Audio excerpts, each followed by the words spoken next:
Before we begin this journey, if you're enjoying stories of personal growth and resilience, make sure to hit that subscribe button. Trust me, this tale of rediscovery is one you won't want to miss. The Chicago skyline glittered against the backdrop of a fading sunset as Ryan Matthews stared at his phone, thumb hovering over the message that had just arrived. His 31-year-old frame tensed, shoulders hunching forward as he read it again. "Book club running late tonight. Don't wait up." It wasn't the words themselves that bothered him. It was the pattern they represented, the fourth Friday in a row that Jade, his girlfriend of 3 years, had been absent from their shared apartment. The fourth Friday that coincided with her ex-boyfriend Dylan's recent return to Chicago. Ryan placed his phone face down on the coffee table and ran his fingers through his dark hair. Their apartment felt impossibly empty without her laugh, without the gentle clinking of her jewelry as she moved around their shared space. After 1 year of living together in this downtown apartment, he thought they'd settled into a comfortable rhythm. "She has every right to have friends," he muttered to himself, trying to silence the uncomfortable feeling in his gut, even if that friend happens to be her ex. His phone buzzed again. This time it was a notification from work, an email marked urgent from his boss. Ryan sighed, picking up the device and opening his inbox. The words that filled his screen made his heart race. "Opportunity to head our New York office. Substantial promotion. Salary increased to $130,000. Housing provided for the first year." Ryan stared at the message, his mind racing with possibilities. New York, a fresh start, a significant step up in his career. The kind of opportunity people dream about. He stood up and walked to the window, looking out at the city he'd called home for the past 5 years. The timing was almost too perfect. Just as things with Jade were becoming increasingly complicated, a door to something new had opened. His phone buzzed again. Another message from Jade. "Dylan's having a really tough time with his dad's health situation. I'm going to stay and support him for a while longer." Ryan's jaw tightened. He typed back a simple "okay" and then returned to the email from his boss.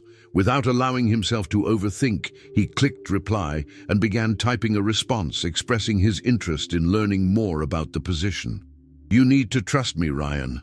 You're being ridiculous," Jade said, her voice rising slightly as she tucked a strand of her auburn hair behind her ear.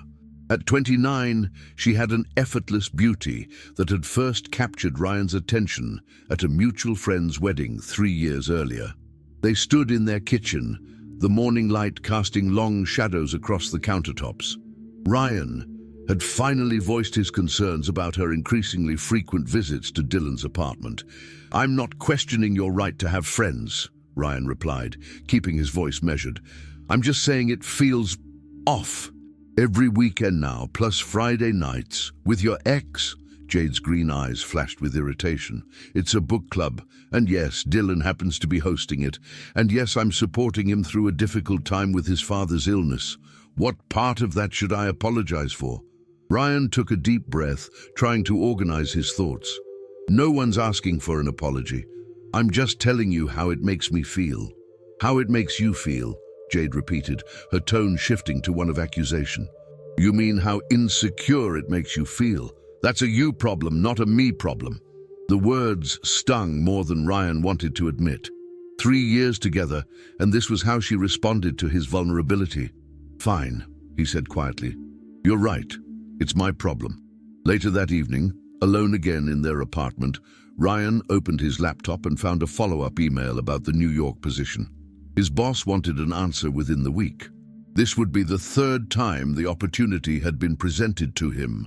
Twice before, he had declined out of consideration for Jade, who had been adamant about staying close to her family in Chicago. Ryan's finger hovered over the keyboard. The salary, $130,000, would be life-changing. The provided apartment in Manhattan for the first year would give him time to find his footing in the notoriously expensive city. His phone pinged with a text from Jade. "Staying at Dylan's tonight. His dad took a turn for the worse. Talk tomorrow." Ryan stared at the message for a long moment. Then, with a sense of clarity he hadn't felt in months, he began typing his acceptance email. "If you don't trust me hanging out with my ex every weekend, maybe we shouldn't be together." The words hung in the air between them, seeming to echo in their suddenly silent apartment. Ryan stood very still, absorbing the impact of what Jade had just said. It was Sunday evening, and she had just returned from another full weekend at Dylan's. "Is that what you want?" Ryan asked quietly, surprised by the calmness in his voice. Jade seemed taken aback by his response. She had expected defensiveness, perhaps an apology, not this quiet acceptance. I'm just saying you need to trust me," she stammered, her confidence faltering. Ryan nodded slowly. "You're right. And I've been thinking about this a lot lately. About us, about trust." He moved to the couch and sat down, gesturing for her to join him. When she did, he continued, "I accepted the New York position. I start in 2 weeks." Jade's eyes widened. "You what? Without discussing it with me?" "I tried to discuss a lot of things with you recently," Ryan replied, maintaining his composure. "My concerns about your relationship with Dylan, my career aspirations, the future I hoped we'd build together. But those conversations never seemed to go anywhere. So you're just leaving?" Jade's voice cracked slightly. "I'm taking an opportunity that's been offered to me 3 times now. An opportunity I declined twice because you didn't want to leave Chicago, because you didn't want to be away from your family." He paused. "And from Dylan, apparently." Jade's face flushed red. "That's not fair." "Maybe not," Ryan acknowledged. "But neither is spending every weekend with your ex while dismissing my feelings about it." A heavy silence fell between them. Outside their window, the Chicago evening bustled on, unaware of the relationship crumbling inside. "I think," Ryan said finally, "that you were right. If we can't trust each other, maybe we shouldn't be together." Jade's eyes filled with tears. "You're breaking up with me. Over this?" Ryan shook his head. "Not over any one thing. Over everything that's happened, or hasn't happened, between us these past few months. I deserve someone who prioritizes our relationship, who respects my feelings even when they're inconvenient. And I deserve someone who trusts me," Jade shot back, wiping at her eyes. "Yes," Ryan agreed, "you do, and I hope you find that person, but I don't think it's me anymore." New York City embraced Ryan with its characteristic blend of indifference and possibility. His company-provided apartment in Manhattan was smaller than the Chicago place he'd shared with Jade, but it was his alone, a space untainted by doubt and disappointment. His first month at the new position flew by in a blur of meetings, strategy sessions, and late nights at the office. The work was challenging in the best possible way, forcing him to grow and adapt quickly. His team respected him, and his boss was pleased with his early performance. It was on a rainy Tuesday evening, as Ryan walked home under the shelter of his umbrella, that his phone rang with Jade's number. "Hello?" he answered, stepping under an awning to escape the downpour. "Ryan." Her voice sounded small, distant. "How are you?" "I'm good," he replied honestly. "Really good, actually. The job is everything I hoped it would be." A pause stretched between them, filled only by the sound of rain hitting pavement. "I miss you," Jade finally said. "I made a mistake. We made a mistake." Ryan closed his eyes, leaning against the building behind him. A month ago, these words might have weakened his resolve. Now they simply confirmed he'd made the right choice. "Jade, No, please let me finish," she interrupted. "Things with Dylan. It wasn't what you thought, but I see now how it looked, how inconsiderate I was of your feelings." "Thank you for saying that," Ryan said carefully. "I appreciate it." "I want to fix this," Jade continued, her voice growing more desperate. "I want us to try again. I could visit New York, or you could come back for a weekend." Ryan watched a couple hurry past, huddled together under a shared umbrella, and felt a pang of something, not regret exactly, but acknowledgement of what had been lost. "I don't think that's a good idea," he said gently. "We ended things for a reason, multiple reasons, but we can work through those reasons. Jade insisted. 3 years together has to count for something. It does, Ryan agreed. It counts for a lot. It's why I hope you find happiness, Jade. But I'm building something new here, something that feels right for me. The silence that followed was heavy with unspoken words and unfulfilled promises. I'm coming to New York, Jade said suddenly. Next weekend, we need to talk face to face. Before Ryan could protest, she had ended the call, leaving him standing alone in the rain, wondering if the peace he'd found was about to be disrupted once again. The cafe on the corner of 5th Avenue and 23rd Street buzzed with Saturday morning energy. Ryan arrived early, selecting a table near the window where he could watch New York life unfold outside. Despite his initial reservations about meeting Jade, he felt surprisingly calm. He spotted her before she saw him, her auburn hair longer than he remembered, her eyes scanning the cafe anxiously. When their gazes met, her face lit up with hope that made his heart ache with the memory of simpler times. "Ryan," she breathed, sliding into the seat across from him. "It's so good to see you." "You too," he replied, and meant it. Despite everything, there was no denying the history between them. They exchanged pleasantries about her flight, the city, his apartment. Then, as they both knew it would, the conversation turned to more serious matters. "I've been doing a lot of thinking," Jade began, her fingers nervously tracing the rim of her coffee cup. "About us, about how things ended." Ryan nodded, giving her space to continue. "I wasn't fair to you," she admitted. "The way I dismissed your concerns about Dylan, the way I made you feel insecure when you were just being honest about your feelings." "Thank you for saying that," Ryan said quietly. Jade reached across the table, her hand seeking his. "I want another chance, Ryan. I miss what we had. I miss you." Ryan looked down at her outstretched hand but didn't take it.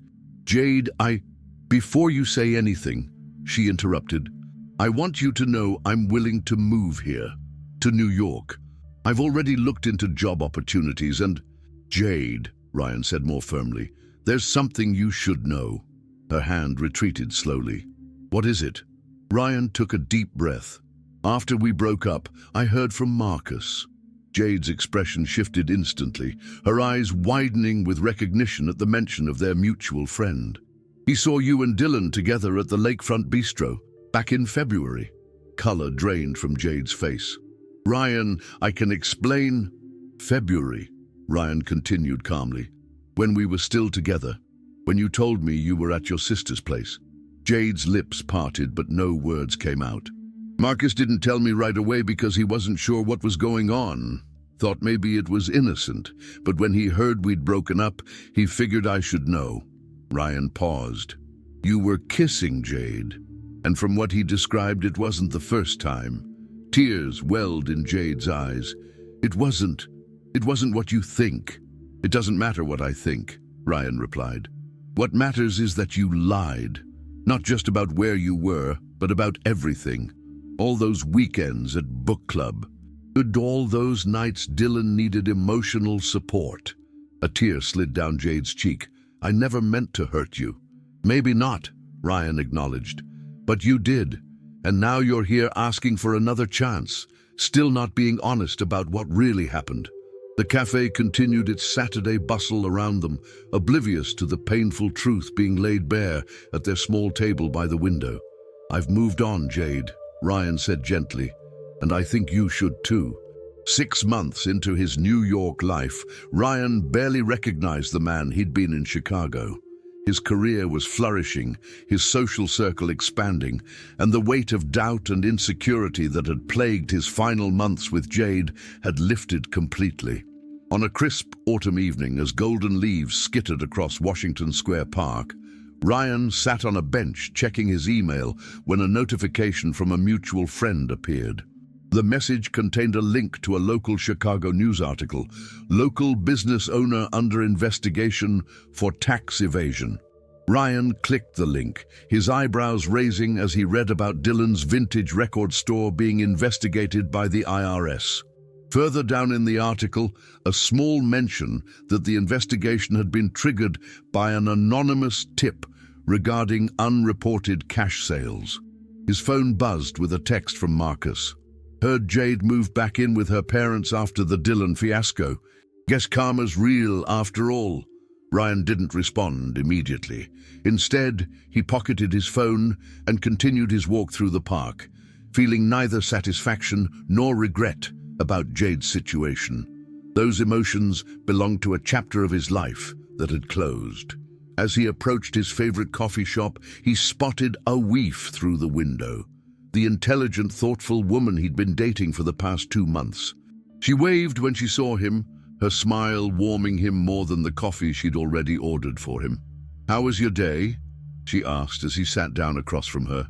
"Interesting," Ryan replied, thinking about the news from Chicago. "But that's a story for another time. Tell me about your presentation. How did it go?" As a Weef enthusiastically described her work, Ryan felt a profound sense of gratitude for the path that had led him here, to this city, this moment, this possibility of something genuine and true. Later that evening, as they walked hand in hand along the illuminated streets of Manhattan, Ryan reflected on the choice he'd made 6 months earlier.